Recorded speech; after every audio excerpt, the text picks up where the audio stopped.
నమస్కారం. కథ చెబుతాను ఊకొడతారా ఛానల్కి స్వాగతం. నేను సునీత. శ్రీ సత్యం శంకరమంచి గారు రాసిన అమరావతి కథలు. ఎవరా పోయేది మొదటి ప్రాకారంలో గాలిగోపురం పక్క నుంచి ఓ ముసలి గొంతు వినిపించేది. నేనేనండయ్యా, తోటకూర అమ్ముకోవడానికి వచ్చిన అబ్బాయి సమాధానం చెప్పేవాడు. ఇటు రా నాయనా అని సూరయ్య స్వాములు వారు పిలిచి బుట్ట దింపుకో అనేవారు.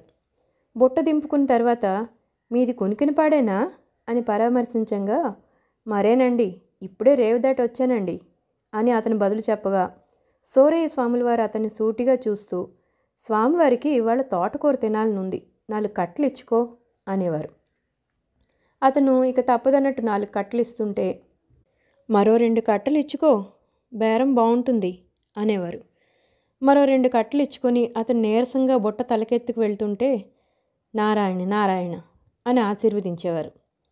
గుళ్ళోకి వెళ్ళేవాళ్ళు వచ్చేవాళ్ళు మొదటి ప్రాకారంలోంచి పోవాల్సిందే. అలా వచ్చిపోయే వాళ్ళెవరూ సూరయ్య స్వాముల వారి పిలుపు తప్పించుకోలేరు. చిల్లరకోటి సుబ్బయ్య గుళ్ళో నుంచి వెళ్తున్నాడు. ఎవరా పోయేది? స్వాముల వారి పిలుపు. సుబ్బయ్య గుండె గతుక్కుమంది. ఇక తప్పదని వెళ్ళి నమస్కారం చేసి కూర్చున్నాడు. వ్యాపారం బాగా సాగుతోందా? పిల్లలు బాగున్నారా అంటూ కుశల ప్రశ్నలు వేసి స్వాముల వారు అసలు సంగతి బయటపెట్టారు. స్వామివారికి ఇవాళ గారెలు తినాలని ఉందోయ్. సుబ్బయ్య గుండెల్లో రాయి పడింది. దానికేముంది అన్నాడు. సూరయ్య స్వాముల వారు ఆనందపడిపోయి, నాకు తెలుసు, సర్వసంగ పరిత్యాగులం, మా కోరిక తీర్చడానికి నువ్వు వెనక ముందో ఆడతావా?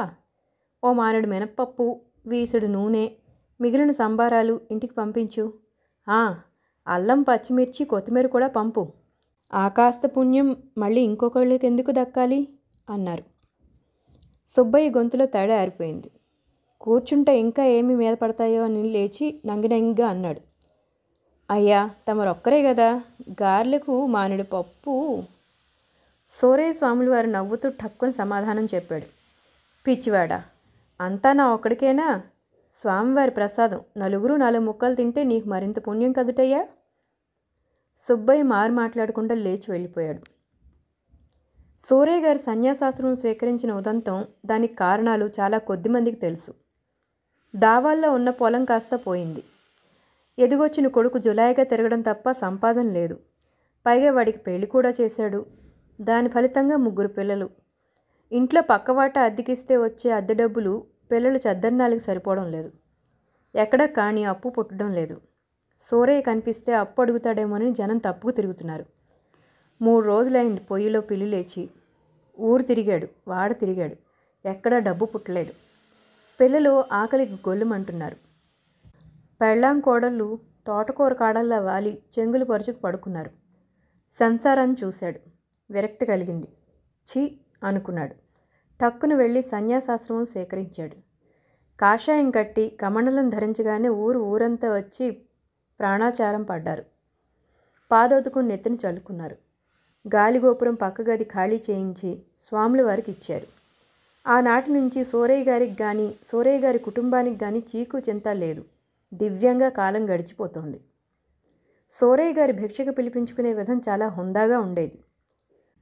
సుబ్బరామయ్య కనిపించాడు అనుకోండి, ఇలా జరిగేది సంభాషణ. ఎవరా పోయేది? సుబ్బరామయ్యనా? నేనే స్వామి, పిలిచారా? కూర్చో. పంటలు బాగా పండుతున్నాయా? పెద్దమ్మాయి కాపురానికి వెళ్ళిందా? మీ దయ వల్ల అంతా సక్రమంగానే జరిగిపోతోంది. నారాయణ నారాయణ. సుబ్బరామయ్య, స్వామివారిని భిక్షకు పిలిచి 3 నెలలు దాటినట్టుందే. తమ సెలవు అయితే ఆహ్వానించకుండా స్వామివారి భిక్షకొచ్చి అనుగ్రహిస్తారటయ్యా. తమరి దయ అయితే ఈరోజే భిక్షకు దయచేయండి.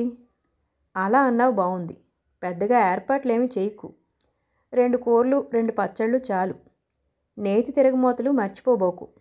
గారెలు ఎలాగూ వండిస్తావు. తీపి పిండి వంటల విషయంలో పాల పూరీలు చేయించు. దంతసిరి తగ్గిపోయింది. అలాగే 12వ గంటకల్లా వచ్చేయి. ఆలస్యమైతే ఉండలేను.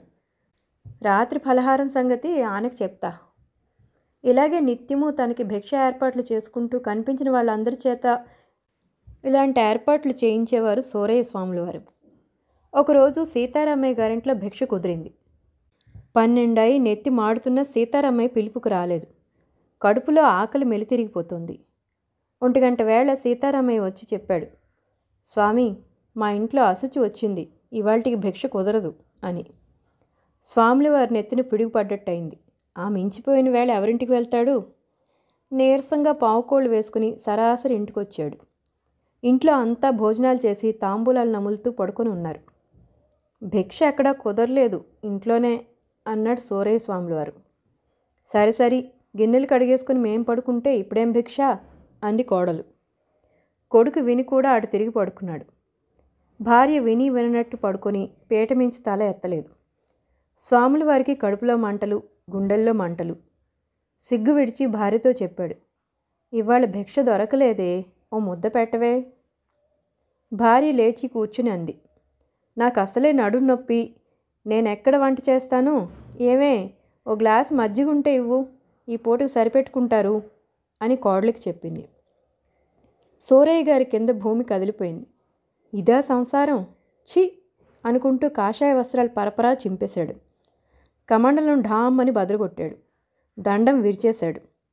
నిజమైన విరక్తితో సరాసరి కాశీ వెళ్ళి అసలైన సన్యాసం స్వీకరించాడు. ఆ రోజు నుంచి మొదటి ప్రాకారంలో ఎవరా పోయేది అన్న గొంతు వినిపించకపోతే ఏమిటో బోసిగా ఉండేది కొన్నాళ్ళు. మరొక కథతో మళ్ళీ కలుసుకుందాం. ధన్యవాదాలు.